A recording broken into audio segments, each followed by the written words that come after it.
कहानी की शुरुआत में दिखाया जाता है कि दारू के नशे में एक आदमी रेलवे ट्रैक पर गिर जाता है, जिसे बचाने के लिए एक लड़का ट्रैक पर जाता है और उस नशेड़ी आदमी को बचा लेता है। पर तभी ट्रेन आ जाती है तो लड़का घबराकर ऊपर चढ़ नहीं पाता।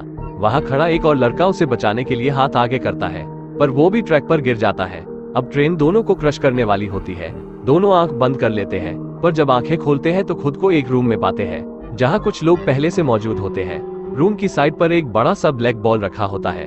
थोड़ी देर के बाद उस ब्लैक बॉल से एक लेसर निकलती है, जिससे एक लड़की प्रकट होने लगती है, जैसे कि 3D प्रिंटर से होता हो। यहाँ किसी को भी पता नहीं है कि ये सब क्या हो रहा है।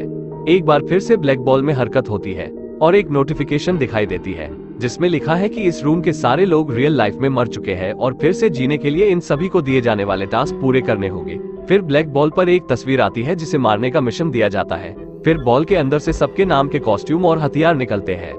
अब मिशन का काउंट डाउन शुरू होता है। सब लोग गायब होने लगते हैं और एक अलग जगह पर पहुंच जाते हैं। यहाँ इन्हें फोटो वाला बच्चा मिलता है जिसे मारने का मिशन मिला है, तो ये लोग इसे मार देते हैं। पर वहाँ उस बच्चे का बाप हरा प्याज आ जाता है, जो इन 3 लोगों को कुत्ते की मौत मार देता है। सिर्फ काटो नाम का ये लड़का वहाँ से जिंदा निकलता है। हरा प्याज उसे मारने वाला ही होता है कि किशिमोनो एक लात मार के उसे दूर फेंक देती है, क्योंकि ये बैटल सूट में पावर होता है, जो इन्हें अब पता चलता है। हरा प्याज फिर आ जाता है और इन लोगों की जम के धुलाई करता है। तभी एक रस्सी आती है और हरे प्याज को बांध देती है। फिर निशी की एंट्री होती है, जिसके पास गायब होने की एबिलिटी है। वो हरे प्याज के छिलके उड़ा देता है और मिशन कंप्लीट हो जाता है। फिर से सारे लोग वही रूम में पहुंच जाते हैं। अब मिशन के दौरान जिसकी एक भी सांस बाकी रहती है, चाहे वो कितना भी इंजर क्यों न हो, वो वापस आ जाता है। पर मिशन में मरने वाले सच में मर जाते हैं। इस बार नए मेंबर भी ज्वाइन हुए हैं और नेक्स्ट मिशन स्क्रीन पर दिखाया जाता है। सब सूट पहनकर रेडी हो जाते हैं। अब ये बच्चा इस पुतले से टकरा जाता है। पुतला उसे मार देता है। तभी वहाँ कुरोनो अपीयर होता है। पुतला उस पर अटैक कर देता है। फिर ये पुतला निशी को धोता है, तो कुरोनो उसे बचाने आता है, पर निशी बुरी तरह से इंजर होने की वजह से मर जाता है। अब पुतला कुरोनो के पीछे पड़ जाता है और उसे खूब पीटने लगता है, पर कुरोनो अपनी सारी ताकत लगाकर एक पंच से उसे दूर फेंक देता है और अपने वेपन से पुतले को उड़ा देता है। मिशन यहाँ कंप्लीट होता है। फिर सारे लोग उस रूम में पहुंच जाते हैं। अब सबके 0 पॉइंट होते हैं और कुरोनो के 7 पॉइंट हो जाते हैं, क्योंकि फाइनल अटैक उसने किया था। 100 पॉइंट कंप्लीट करने पर आजादी मिलती है। अब अगला मिशन दिया जाता है। सारे लोग मिशन पर पहुंच जाते हैं। अब नए लोगों में से एक बंदा एक स्टैच्यू को उड़ा देता है, पर वो गलत स्टैच्यू था। अब ये बड़ा स्टैच्यू जाग जाता है और उन पर अटैक करने लगता है। सब मिलकर इस बड़े खतरनाक स्टैच्यू से लड़ते हैं, पर ये बहुत पावरफुल होता है।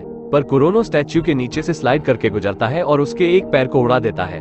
अब बिल्कुल भी हिचकिचाए बगैर स्टैच्यू के सर को उड़ा देता है। काउंट डाउन खत्म होता है और फिर से शुरू हो जाता है, क्योंकि म्यूजियम में एक और मॉन्स्टर उनका इंतजार कर रहा है। सब लोग आगे बढ़ते हैं। एक जगह पर 1000 हाथों वाला स्टैच्यू कुरोनो पर अटैक कर देता है और उसे बुरी तरह से जख्मी कर देता है। कुरोनो ही एक था जो लड़ने में माहिर था, पर अब काटो आगे आता है, पर ये मॉन्स्टर उसे बिल्कुल भी नहीं बख्शता। किशिमोनो बीच में आती है, पर वो भी कुछ नहीं कर पाती। फिर काटो रिकवर होकर उठता है और एक कटाना निकालता है। फिर उस मॉन्स्टर से लड़ता है, पर मॉन्स्टर 1000 हाथों से लड़ता है और बेचारे काटो के पास सिर्फ 2 हाथ होते हैं। काटो फिर से मार खाकर चला जाता है। मॉन्स्टर काटो पर अटैक करता है, तब किशिमोनो बीच में आकर उसे बचा लेती है और अपनी जान दे देती है। अब काटो की सटक जाती है। वो फिर से लड़ने जाता है, पर अफसोस के मॉन्स्टर उसे भी किशिमोनो के पास पहुंचा देता है। कुरोनो अपनी आंखों के सामने अपने दोस्त को मरते देखता है। कुरोनो अपनी सारी ताकत से उठ खड़ा होता है और मॉन्स्टर को चकमा देकर उस पर अटैक कर देता है। पर इस 1000 हाथ वाले के अंदर से एक और स्टैच्यू प्रकट होता है। देखते देखते बुद्धा का स्टैच्यू बड़ा होने लगता है और कुरोनो वहां से नीचे गिर जाता है। कोई उसके तरह गन फेंकता है, जिसे लेकर कुरोनो कंटिन्यू अटैक करता रहता है। फिर कुरोनो जंप करके अटैक करने वाला होता है, तब बुद्धा उसे अपने मुंह में ले लेते हैं। अब बाकी बचे सारे लोग बुद्धा पर अटैक करने लगते हैं, जिससे वो पूरी तरह डिस्ट्रॉय हो जाता है और आखिरकार मिशन सक्सेसफुली कंप्लीट होता है। सभी वापस उस रूम में टेलीपोर्ट हो जाते हैं, पर अफसोस के काटो वापस लौट नहीं पाया। पर कुरोनो कुछ कर भी नहीं सकता, सिवाय मरते दम तक इस गेम को खेलने, क्योंकि 100 पॉइंट अभी कंप्लीट नहीं हुए। Thank you for watching.